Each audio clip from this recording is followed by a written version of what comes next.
Alors, Origine est un spécialiste des produits et services touristiques en Corse pour les particuliers.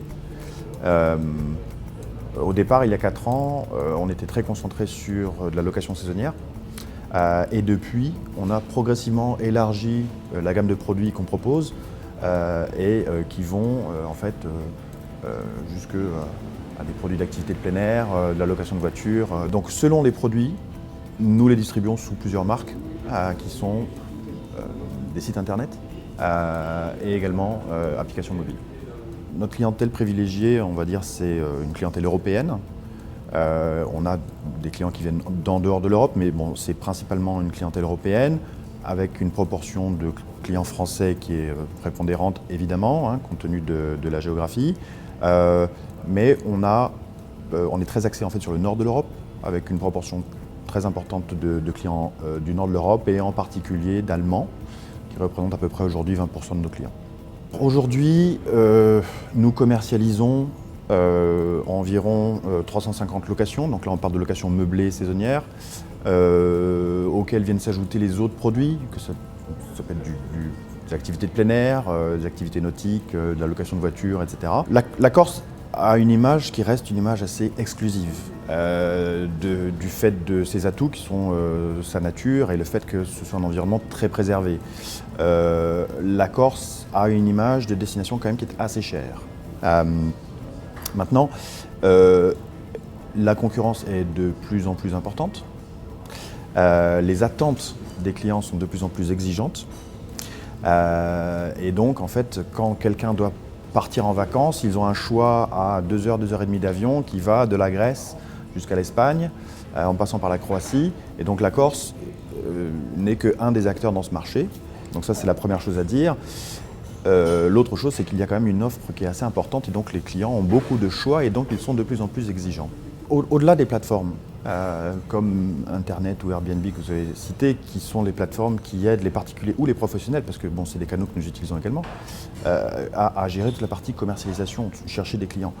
Il ne faut pas oublier qu'il y a aussi la partie opérationnelle terrain, qui est la plus compliquée. C'est-à-dire, pour faire simple, la gestion des arrivées et départs, le ménage, le linge, les interventions en cas de réparation, de panne, ce genre de choses. Cette partie-là est quand même très très lourde. Plus de la moitié de la valeur en fait, des services qu'on propose concerne cette partie-là.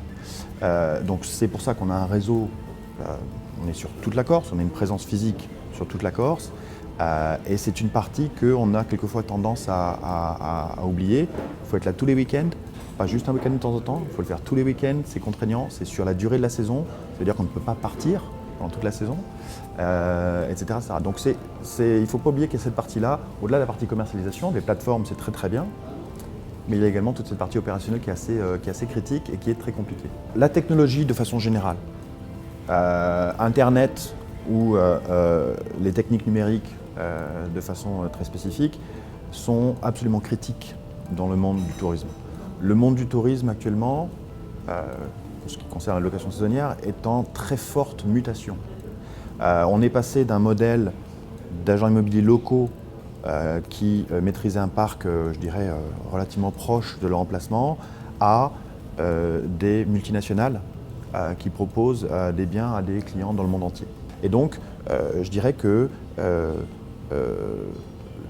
la présence sur Internet aujourd'hui devient absolument critique.